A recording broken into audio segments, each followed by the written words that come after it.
새로운 왕조가 시작되면 여러 가지 준비할 것들이 많습니다.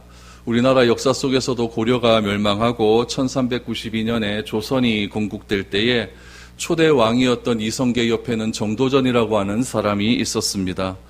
조선의 역사를 보면 조선의 설계는 정도전이 한 것으로 기록되어 있습니다. 정도전은 고려의 수도였던 개성에서 한양으로 천도할 것을 계획하고 중국 시경에 나타나 있는 단어를 인용해서 왕과 그의 자손과 온 백성이 태평성대를 이루기를 원한다라고 하는 마음으로 경복이라고 하는 궁을 하나 세우게 됩니다. 그것이 오늘날 서울에 가면 있는 경복궁입니다. 그리고 조선의 수도를 한양으로 천도하여서 조선 500년 역사가 그렇게 이루어지게 되었습니다. 이스라엘도 마찬가지입니다. 다윗은 이스라엘 남쪽에 있는 헤브론에서 유다 지파의 왕으로 등극을 했습니다. 왕으로 등극한 지 7년 6개월 만에 드디어 통일 이스라엘의 왕이 되었습니다. 유다 지파의 수도였던 헤브론은 남쪽에 있었기 때문에 통일 이스라엘 전체를 다스리는 데 적합한 그런 도시는 아니었습니다. 또한 헤브론이 남쪽에 위치해 있기 때문에 남쪽에 있는 이방 민족들의 침입도 간과할 수 없는 그런 상황이었습니다. 그래서 새로 출범하는 통일 이스라엘에는 새로운 국가, 새로운 수도가 필요했습니다. 그래서 선택한 곳이 어디였냐면은 가나안 정복 전쟁 당시 여호수아도 점령하지 못한 예루살렘을 선택하게 됩니다. 그래서 예루살렘과의 전쟁을 통해 이스라엘의 새로운 역사를 시도하려고 하는 그런 내용이 오늘 본문에 드러나고 있습니다. 이것이 오늘날 우리에게 어떤 의미가 있는지, 하나님께서 왜 다윗을 그렇게 오랜 시간 연단하면서 오늘 드디어 통일 이스라엘의 왕국으로 다윗 왕을 세워주셨는지 그러한 의미를 한번 살펴보겠습니다. 그러한 의미를 통해서 우리가 또 적용해야 될 것, 결단해야 될 것이 무엇인지를 살펴봄을 통해서 이 세상 속에서 우리가 그리스도인으로 어떻게 살아가야 할지를 다시 한번 생각할 수 있는 그런 시간이 되었으면 좋겠습니다. 우리 6절, 7절 다시 한번 보시기를 바랍니다. 왕과 그의 부하들이 예루살렘으로 가서 그 땅 주민 여부스 사람을 치려하매 그 사람들이 다윗에게 이르되 내가 결코 이리로 들어오지 못하리라. 맹인과 다리 저는 자라도 너를 물리치리라 하니 그들 생각에는 다윗이 이리로 들어오지 못하리라 함이나 다윗이 시온 산성을 빼앗았으니 이는 다윗 성이더라. 예루살렘은 위치가 어디에 있냐면 유다 지파 북쪽 경계선에 있습니다. 유다 지파 북쪽 경계선에 있고 북쪽에는 어떤 지파가 있냐면 베냐민 지파가 있습니다. 그러니까 예루살렘은 유다 지파 북쪽 경계와 베냐민 지파 남쪽 경계 사이에 위치해 있다라고 생각을 하면 됩니다. 특히 예루살렘을 여러분 한번 보시면 어떤 위치적 특징이 있냐면은 동쪽에는 기드론 골짜기라고 하는 굉장히 깊은 골짜기가 있고 남쪽에는 흰놈의 골짜기다라고 하는 그런 골짜기가 위치해 있습니다. 그러면 골짜기가 있다라고 하는 것은 그 성이 절벽에 있다라고 하는 이유겠죠. 그래서 예루살렘 성은 798m에 있는 고도에 그렇게 성이 위치해 있습니다. 너무나 높은 곳에 위치해 있다 보니까 여호수아도 예루살렘을 정복하지 못했고 그 땅에는 가나안 7족속 중에 한 족속이었던 여부스 족속이 다윗 시대까지 아직도 거주하고 있었던 곳입니다. 그렇기 때문에 여부스 사람들은 늘 자신만만했죠. 어느 민족도 우리 예루살렘을 침공하지 못한다. 예루살렘은 우리만의 성이다라고 생각하면서 자신만만하고 교만한 삶을 살았습니다. 그래서 다윗이 예루살렘 성을 침범하기 위해서, 정복하기 위해서 선전포고를 했었을 때에 오늘 6절 말씀에 보면은 이 여부스 사람이 이렇게 이야기를 합니다. 우리는 맹인과 다리를 저는 사람만 있어도 이길 수 있다. 여러분 전쟁을 하는데 맹인, 앞못 보는 사람들, 또 다리를 저는 사람들, 그런 사람과 어떻게 싸울 수가 있겠습니까? 그러나 여부스 사람들은 예루살렘 성의 지리적 특징을 너무나 잘 알고 있었기 때문에 우리가 비록 앞을 보지 못한다 할지라도 다리를 전다 할지라도 다윗 너네 군대는 우리를 이기지 못한다라고 자신만만하게 그렇게 선언을 했던 것이죠. 그런데 오늘 본문 말씀을 보면 다윗이 이제 그 예루살렘 성을 정복하기 위해서 많은 군사를 데리고 간 것이 아닙니다. 오늘 6절 말씀에 보면 다윗과 그의 부하들이라고 나와 있죠. 그러니까 소수의 병력이 그 예루살렘 성을 점령하기 위해서 올라간 것입니다. 예루살렘이라고 하는 곳은 지형이 굉장히 높은 곳이기 때문에 물이 굉장히 귀한 곳이죠. 그래서 히스기야 왕 때는 예루살렘 성 밖에 있는 기혼샘이라고 하는 곳에서 터널을 뚫어서 예루살렘에 물을 공급을 했습니다. 그래서 지금도 예루살렘 성에 가보면은 이 히스기야 왕이 뚫었던 기온샘에서 예루살렘 성 다윗 성까지 이어지는 그런 터널이 있습니다. 저도 그 터널을 통과해 보았는데 물이 굉장히 많이 들어오고 물이 거의 허리춤까지 차가오는 그런 지하 터널이 있죠. 다윗은 이 터널을 이용하여서 자신과 요압을 시켜서 이 터널로 예루살렘 성을 공격해서 예루살렘을 끝내 정복하게 되었던 것이죠. 이처럼 예루살렘 성을 정복해서 다윗의 새로운 수도로 삼았다라고 하는 것은 몇 가지 중요한 의미가 있습니다. 첫 번째 의미는 무엇이냐면은 예루살렘은 지형적으로 이스라엘의 중앙에 위치해 있다라는 것이 굉장히 중요한 의미겠죠.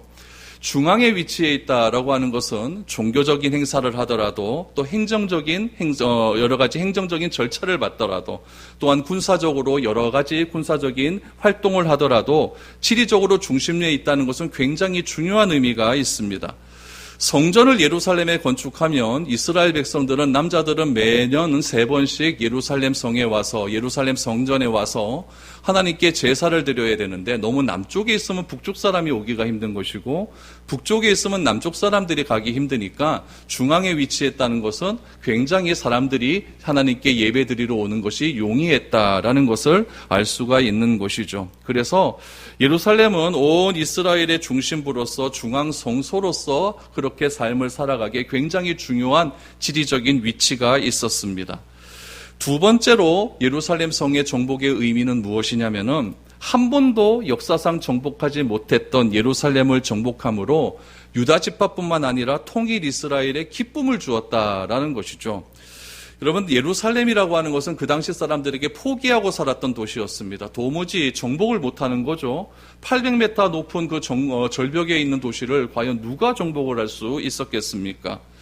특별히 예루살렘은 다윗을 배출한 유다 지파의 북쪽과 사울을 배출한 베냐민 지파의 남쪽의 경계선에 위치해 있기 때문에 유다 지파와 베냐민 지파 사이의 갈등을 해소할 수 있는 굉장히 적합한 장소였다는 사실이죠. 여러분, 우리가 새로운 집에 가도 굉장히 기쁘지 않습니까? 아파트 단촌되어서 새로 이사가 보십시오. 얼마나 기쁩니까? 그런데 한 나라가 개국이 되고 그 나라의 새로운 도시를, 새로운 수도를 정복함에 있어서, 결정함에 있어서 가장 난공불락의 도시였던 예루살렘을 정복했다. 이것은 통일 이스라엘에게 있어서 굉장히 기쁜 소식이었다라는 것을 알 수가 있는 것이죠.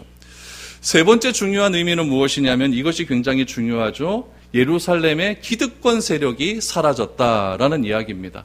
여러분, 어느 지역이든 어느 도시든 어느 모임에 가든 기득권 세력은 존재하게 있습니다. 교회도 오래 다닌 사람들이 기득권이 있는 것이고 어떤 또 모임 속에서도 오래 다닌 사람이, 오래 있는 사람이 기득권이 있는 것이죠. 그 사람 중심으로 돌아간다는 이야기입니다. 한 나라는 어떻습니까? 오랫동안 정치 생활하는 그런 사람들이 기득권을 가지고 있겠죠. 이 이스라엘도 마찬가지입니다. 이스라엘도 새로운 국가가 이제 건국되었고 새로운 도시를 한 나라의 수도로 정함에 있어서 그 나라에 살고 있었던 거주민을 쫓아냈다라는 것은 예루살렘의 기득권이 사라졌다는 이야기입니다. 왕정 중심의 체제가 확실하게 이루어졌다라고 하는 의미가 담겨져 있는 것이죠. 그래서 8절 말씀에 보면 하나 재미있는 속담이 오늘 본문에 소개되고 있습니다. 8절을 한번 보시죠. 그날에 다윗이 이르기를 누구든지 여부스 사람을 치거든 물 깃는 데로 올라가서 다윗의 마음에 미워하는 다리 저는 사람과 맹인을 치라 하였으므로 속담이 되어 이르기를 맹인과 다리 저는 사람은 집에 들어오지 못하리라 하더라 라고 하는 속담이 생겼다고 합니다. 여부스 사람이 다윗이 예루살렘을 공격할 때 우리는 맹인과 다리 저는 사람으로 너를 이길 수 있다라고 말한 데서 유래가 된 것이죠. 그래서 맹인과 다리 저는 사람은 예루살렘에 들어오지 못한다라고 하는 그런 속담이 생긴 겁니다. 무슨 의미겠습니까? 여부스 사람처럼 자기 힘만 믿고 교만하여 다른 사람을 멸시하는 사람은 모든 사람들에게 미움을 받게 될 것이다 라고 하는 그런 의미의 속담이 예루살렘 성 안에서 그렇게 있게 되었다라는 것입니다. 그래서 어떤 집에서도 환영받지 못하는 그런 여부수 사람이 된 것이고, 예루살렘은 기득권 세력이 완전히 사라졌기 때문에 다윗은 무엇이든 할 수 있게 된 것입니다. 그래서 그 예루살렘 성을 어떻게 불렀느냐? 다윗 성이라고 이렇게 불렀다는 것이죠. 우리 9절 10절 보시죠. 다윗이 그 산성에 살면서 다윗 성이라 이름하고 다윗이 밀로에서부터 안으로 성을 둘러싸으니라. 만군의 하나님 여호와께서 함께 계시니 다윗이 점점 강성하여 가니라 라고 말합니다. 예루살렘을 다윗성이라고 이름 짓고 밀로에서부터 안으로 성을 둘러싸았다라고 말합니다. 여러분, 밀로라고 하는 말이 무슨 말일까요? 밀로라고 하는 말은 굉장히 학자들마다 번번하게 이야기가 다르게 나오고 있지만은 가장 좋은 해석은 무엇이냐면 흙으로 만든 성벽이라고 하는 뜻이 있습니다. 제가 설교 초반부에도 말씀드렸다시피 예루살렘은 동쪽에는 기드론 골짜기가 있고 남쪽에는 힌돔의 골짜기가 있기 때문에 동쪽과 남쪽은 침범을 못합니다. 그럼 가장 취약적인 지역이 북쪽과 서쪽 아닙니까? 예루살렘 속에 이게 경사가 이렇게 져 있기 때문에 북쪽과 서쪽은 이게 위쪽에서 넘어오면 금방 넘을 수가 있거든요. 그래서 북쪽과 서쪽에다가 무엇을 지었냐면 흙으로 만든 성벽을 지었다는 이야기죠. 성벽을 지어서 외부의 침범을 받지 못하도록 그렇게 성벽을 단단하게 쌓았다라고 우리가 추측을 할 수가 있습니다. 그래서 예루살렘 성은 이제 다윗성이 되었고 외세의 침략과 여호와의 종교를 위한 중앙 성소로서의 기초를 아주 단단하게 마련했다는 것을 알게 됩니다. 이런 모든 것들을 성경은 어떻게 결론짓고 있느냐? 다윗 혼자 한 것이 아니라 하나님께서 다윗과 함께 하셨다. 그 결과가 무엇이냐? 다윗은 점점 강성해져 갔다라고 말을 합니다. 여러분, 오늘 말씀의 포인트는 여기에 있습니다. 하나님과 다윗이 함께 했다. 하나님께서 다윗과 늘 언제나 함께 하셨다라고 하는 말의 의미는 무엇일까요? 우리들 기도할 때 이렇게 기도하지 않습니까? 하나님, 나와 늘 언제나 동행해 주십시오. 나와 함께 해 주십시오. 그리고 우리가 임마누엘이란 말을 얼마나 좋아합니까? 그렇다면 하나님과 함께 하신다라고 하는 이 본문의 의미는 과연 무엇일까요? 그것은 초심이 변하지 않았다라는 의미입니다. 초심이 변하지 않았다. 여러분, 사람이라고 하는 존재는 늘 변합니다. 환경과 상황에 의해서 그 환경과 상황을 대하는 사람의 태도가 항상 변하게 되어 있습니다. 좋을 때 사람 만나는 거하고 관계가 좀 나쁠 때 사람 만나는 거는 여러분 천지차이입니다. 왜 그러냐면 사람의 마음이라는 게 갈대와 같아서 상황에 늘 언제나 의존하는 그런 존재이기 때문에 그렇죠. 그러나 다윗은 어떻습니까? 어떠한 상황과 어떠한 환경의 어려움 속에서도 하나님을 굳건하게 믿고 의지하는 그 믿음, 그 태도가 변하지 않았다라는 것이죠. 여기서 우리가 기억해야 될 것은 무엇이냐면 변하지 않았다 그러니까 그럼 우리가 구원받으면 변화되는데 그것과는 무슨 상관이냐 이렇게 생각할 수가 있어요. 여러분, 구원받으면 하나님을 믿으면 변화가 됩니다. 그러면 변하지 않는다는 것은 무엇일까요? 구원받으면 어떤 일이 일어나냐면은 내가 구원받기 전에는 내가 중요하게 생각하는 가치가 있어요. 내가 중요하게 생각하는 어떤 기준점이 있죠. 그것이 하나님 중심으로 변하게 됩니다. 그러므로 하나님이 함께 하셔서 변하지 않는다라고 하는 것은 내가 구원받아서 변화된 하나님의 가치가 변하지 않는다는 이야기입니다. 상황에 따라 변하는 것이 아니라 어떤 상황이 온다 할지라도 하나님께서 나와 함께 하시기 때문에 그 하나님이 함께 하시는 그 상황을 나는 절대로 버리지 않고 원망하지 않겠다라고 하는 의지가 있는 겁니다. 그래서 구원받아서 내가 변한 것이 절대 변하지 않는 것, 그것이 하나님이 나와 함께 하신다라고 하는 의미, 또한 강건해졌다라고 하는 의미라는 이야기죠. 그래서 여러분, 우리 주변에도 한번 보세요. 정말 좋은 사람이 있어요. 나하고 위치가 같을 때는 좋았는데 그 사람이 어떻게 승진 자리에서 높은 자리에 올라가면 변화되는 사람이 있죠? 있어요. 제 주위에도 있어요. 그런 사람이 잘못되었다는 이야기죠. 높은 곳에 올라갔다고 변화되고 내가 좀 낮은 곳에 떨어졌다고 주눅들고 그런 것이 아니라 어느 곳에 있든지 하나님이 함께 하시는 분은, 함께 하는 자는 강건하기 때문에 변하지가 않는다는 것이죠. 그러면 여러분, 변하지 않는 방법은 무엇일까요? 변하지 않는 거 알아요. 나도 이거 변하지 않고 싶어요. 근데 변하지 않습니까? 그럼 다윗은 어떻게 했기 때문에 변하지 않았을까요? 이것을 우리가 살펴보면 된다는 이야기죠. 다윗은 어린 시절 목동이었습니다. 그러다가 쫓김을 받다가 남유다의 왕이 됩니다.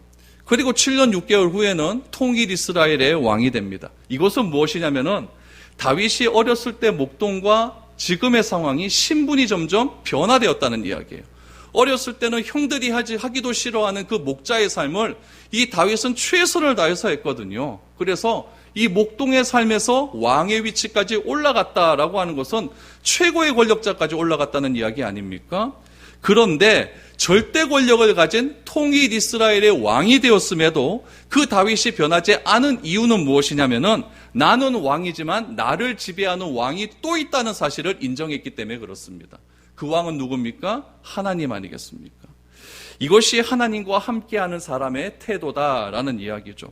이것이 바로 다윗의 위대함이라는 이야기입니다. 그랬더니 하나님께서 다윗을 어떻게 만드셨느냐? 강성하게 만드셨다라고 말을 하고 있습니다. 여러분, 다윗이 강성해졌다라고 하니까 하나님을 의지하고 함께함으로 다윗이 잘됐고 부유해지고 권력을 가졌다고 생각할 수 있는 오해의 소지가 있습니다. 그래서 우리도 하나님을 믿으면 강성해지고 부유해지고 잘되기를 바라는 그런 마음들이 많죠. 강성함이라는 게 도대체 무엇일까요? 하나님을 믿었더니 강성해졌다. 그럼 강성함이라는 게 도대체 무엇일까요? 그것을 우리가 조금 알아야 될 필요가 있죠. 여러분, 다윗과 하나님이 언약을 맺습니다. 우리도 하나님과 다 언약을 맺었습니다. 언약을 맺은 언약 백성입니다. 그러면 우리도 하나님 다윗처럼 잘 되는 것이 정상입니다. 다윗도 자기 이름에 맞는 성이 생겼으니까, 다윗성 생겼으니까 나도 내 명의로 좀 성 하나 있었으면 좋겠고 아파트 하나 있었으면 좋겠고, 다윗도 권력이 생겼으니까 나도 좋은 좀 높은 위치에 올라갔으면 좋겠고, 다윗도 권력을 통해서 왕을 통해서 돈도 많이 지게 되었으니까 나라가 다 자기 거니까 나도 좀 부유해졌으면 좋겠다. 이것이 강성함이 아닌가. 그래서 우리의 기도는 항상 여기에 집중되어 있습니다. 하나님, 아파트 하나 내 이름으로 된 거 이거 필요하지 않습니까? 살려면 좀 필요하죠. 하나님, 나도 좀 돈이 좀 있었으면 좋겠습니다. 돈 갖고 좀 하나님의 일 제대로 한번 해보게 돈 좀 주십시오. 하나님, 요 문제만 해결되면, 돈으로 해결되면 내 하나님 뭐든지 하겠습니다. 하나님, 높은 지위에 올라가서 나도 하나님 영향력 있는 그런 삶을 살게 해주십시오. 우리 무지하게 이런 기도 많이 하지 않습니까? 뭐 안 하시는 것처럼 보이는데 저도 하고 여러분도 다 그런 기도 많이 합니다. 그래서 우리 기도가 자꾸 이런 쪽으로 가게 된다는 이야기죠. 그럼 이런 것이 강성함일까요? 강성함의 결과일까요? 성경은 절대로 그렇지 않다라고 이야기를 합니다. 강성함이란 무엇인가? 사도 요한은 우리에게 이렇게 설명하고 있습니다. 우리 요한 3서 잘 아는 말씀입니다. 1장 2절 말씀 보시죠. 사랑하는 자여, 내 영혼이 잘된 같이 내가 범사에 잘되고 강건하기를 내가 간구하노라. 여러분, 잘된다라고 하는 것은 어떤 잘됨을 이야기하냐면은 하나님과의 관계 속에서 잘됨을 의미하고 있습니다. 그래서 영이신 하나님과의 관계 속에서 내가 잘되어 가는 겁니다. 하나님과 친밀해져 간다는 것을 이야기하죠. 그러므로 강성, 잘된다라고 하는 것은 강해진다는 것, 더 많이 소유한다는 것보다는 관계적인 의미로 해석을 해야 됩니다. 그래야 맞습니다. 그런데 우리의 형통함은 그럴 때 우리의 형통함을 경험하게 되는 거죠. 하나님과의 관계가 회복되고 언약적 관계가 회복되면은 여러분, 총리가 돼도 형통한 것이고 감옥에 갇혀도 형통한 것이고 구덩이에 빠져도 형통한 것이죠. 요셉이 총리가 되었기 때문에 형통한 것이 아니라 하나님과의 관계가 늘 좋았기 때문에 감옥에서도 구덩이에서도 형통해졌다는 이야기입니다. 왜 신앙이 중요하고 왜 우리가 신앙을 지키려고 하고 그 신앙을 유지하려고 하겠습니까? 이 관계를 유지해야 되기 때문에 그렇다는 이야기죠. 그래서 요한은 계속해서 이렇게 이야기합니다. 요한 3서 1장 3절에서 4절을 보니까 이렇게 이야기하죠. 형제들이 와서 내게 있는 진리를 증언하되 내가 진리 안에서 행한다 하니 내가 심히 기뻐하노라. 내가 내 자녀들이 진리 안에서 행한다 함을 듣는 것보다 더 기쁜 일이 없도다라고 말합니다. 사도 요한이 들은 거죠. 어떤 이야기를 듣습니까? 이 성도들이 진리 안에서 행한다. 그 진리 안에서 행한다는 것은 하나님과의 관계가 너무 좋은 관계로 그렇게 신앙생활을 하고 있다는 거죠. 이 이야기를 들으니까 너무너무 기쁘다는 거예요. 아버지가 자녀를 보듯이 그렇게 기뻐한다라고 요한은 이야기하는 것이죠. 그러므로 잘됨이란, 강성함이란 진리 안에서 참된 신앙을 지키며 살아가는 것입니다. 그것이 여러분 악인의 꾀를 쫓지 않고 죄인의 길에 서지 않고 오만한 자리에 앉지 않고 오직 여호와의 율법과 하나님의 말씀을 주야로 묵상해서 그 말씀대로 살기 위해 몸부림치고 애쓰는 삶이 형통한 삶이고 진실한 삶이고 잘되는 삶이고 예수님이 말씀하신 팔복의 삶이라는 이야기예요. 어디 예수님께서 복을 얘기하실 때 네가 권력 많이 갖고 네가 돈 많이 벌고 그런 것이 잘되는 삶이라고 이야기하십니까? 항상 아버지와의 관계 속에서 그 진리 안에서 잘되는 것이 진짜 형통함이라고 주님도 우리에게 말하고 있지 않습니까? 그런데 우리는 잘되는 삶을 자꾸 세상적 가치에서 찾아오고 있는 거예요. 그러니까 기도 응답이 없는 거죠. 오늘 하나님께서는 다윗에게 형통함을 주셨습니다. 강성함을 주셨습니다. 하나님과 늘 언제나 함께 했더니 강성하여졌더라 라고 말을 합니다. 다윗이 왕이 됩니다. 자기 이름으로 성이 생겼습니다. 부강해졌지만 다윗은 신실하신 하나님과의 관계 속에서 살고자 했기 때문에 이런 열매를 맺은 것이지, 다윗이 자기 이름으로 된 성 하나 갖고 싶어서, 자신이 왕이 되고 싶어서, 자신이 더욱더 부강해지고 싶어서 그렇게 하나님을 사용하지는 않았다는 이야기입니다. 그 열매가 목적이 아니었다는 이야기예요. 과정이 목적이었기 때문에 그 과정 속에서 나온 열매가 자기 이름으로 된 성도 나온 것이고, 하나님과의 관계도 회복되는 것이고, 또한 하나님께서 이스라엘의 왕으로 세워준 것이지 내가 왕 되겠다고 내 성 만들겠다고 그렇게 하나님을 이용한 것이 아니라는 이야기입니다. 하나님이 함께 하시면 어떤 경우이든지 어떤 환경이든지 강성해진다는 것을 기억하시기를 바랍니다. 하나님이 나와 함께 하시기 때문에 내 앞에 조금 어려운 일이 있어요. 그러면은 하나님이 나와 함께 하시기에 내 앞에 어려운 일이 있으니까 이것은 하나님께서 무슨 메시지를 주시기 위해서 이런 어려움 주시는 거 아니겠는가? 이렇게 내 삶이 해석되어지는 겁니다. 그런데 이런 해석들이 안 이루어진다면 얼마나 고통스럽습니까? 하나님이 함께 하시니까 이런 어려움도 극복할 수 있는 힘을 주시는 것이 아니겠는가? 하나님은 반드시 피할 길을 주신다고 말씀해 주셨으니까 하나님께서 나를 이 어려운 시험 속에서, 어려운 환경 속에서, 어려운 상황 속에서 반드시 이겨낼 수 있는 피할 길을 주실 것이다. 그 하나님이 나와 함께 하시는 임마누엘이 하나님이기 때문이다. 이것이 믿는 사람의 삶이지. 조금만 어려우면 죽겠다고 울고불고 교회를 나오니 안 나오니 난리를 치고, 이것이 어떻게 신앙인의 삶이라고 할 수가 있겠습니까? 내가 하나님과 함께 하시고 하나님이 나의 언약 백성이 되어서 하나님과 나와 언약을 맺어서 내가 하나님을 아빠 아버지라 부를 수 있는 귀한 자녀의 관계가 되었다고 한다면 아버지가 있으면 얼마나 좋습니까? 아버지가 다 해결해 주는데요. 그래서 하나님께서는 오늘 이러한 관계를 원하시고 있는 것이죠. 하나님이 다윗과 함께 하셨더니 다윗은 점점 강성하여져 갔더라. 저는 이런 은혜가 우리들에게도 일어나기를 소망합니다. 하나님이 늘 언제나 함께 하신다고 하는 그런 믿음, 그 믿음 가운데서 내가 하루하루를 살아갈 때에 우리는 평화의 삶, 샬롬의 삶, 하나님 나라를 누리는 삶을 살아갈 수가 있는 것이지, 내 눈앞에 보이는 어떤 것들을 내가 더 많이 소유하고 더 높은 곳에 올라간다 할지라도 그것이 여러분 우리의 영원한 샬롬이 될 수는 없는 것입니다. 오늘 하나님은 우리에게 이런 말씀을 해주시는 것이죠. 이런 일들이 일어났더니 다윗에게 어떤 영향력들이 일어나게 되었을까요? 오늘 11절, 12절을 보십시오. 두로왕 히람이 다윗에게 사절들과 백향목과 목수와 석수를 보내매 그들이 다윗을 위하여 집을 지으니 다윗이 여호와께서 자기를 세우사 이스라엘 왕으로 삼으신 것과 그의 백성 이스라엘을 위하여 그 나라를 높이신 것을 알았더라 라고 말합니다. 두로라고 하는 나라, 여러분 두로와 시돈이란 나라 들어보지 않았습니까? 두로와 시돈은 어디 있냐면은 이스라엘에서 북서쪽 위쪽에 지중해 연안에 있습니다. 그러니까 굉장히 좋은 땅 가운데 그렇게 있어요. 두로와 시돈에서 제일 유명한 건 무엇이냐면 이세벨이라고 하는 여자고, 또한 여러 가지 또 자연 곡물 중에서는 여러분 백향목이 굉장히 유명한 것입니다. 이스라엘 북쪽에 있는 두로왕 시돈이 백향목과 목수와 석수를 보냈습니다. 여러분 여기서 기억해야 될 것은 무엇이냐면은 다윗이 하나님이 함께 하시고 다윗의 이름에 맞는 성도 생기고 권력이 생겼기 때문에 두로왕 시돈을 협박했다. 이건 아니에요. 그냥 두로왕 시돈이 다윗에게 백향목과 목수와 석수를 보낸 것입니다. 하나님이 다윗과 함께 하시니까 다윗이 강성해져 갖고 이런 장성함의 결과가 이방 나라들이 다윗에게 조공을 바치는 그런 일들이 일어나게 된 겁니다. 실제로 히람이 다윗에게 조공을 보낸 사건은 다윗 초기에 일어난 사건은 아닙니다. 지금 이거 다윗이 통일 이스라엘 왕국된 초기의 사건 아닙니까? 그럼 이 사건이 왜 여기에 기록되어 있냐면은 실제로 다윗이 초기에 통일 이스라엘의 왕이 되었을 당시에 두로에 있는 왕은 이 히람이 아니라 히람의 아버지였습니다.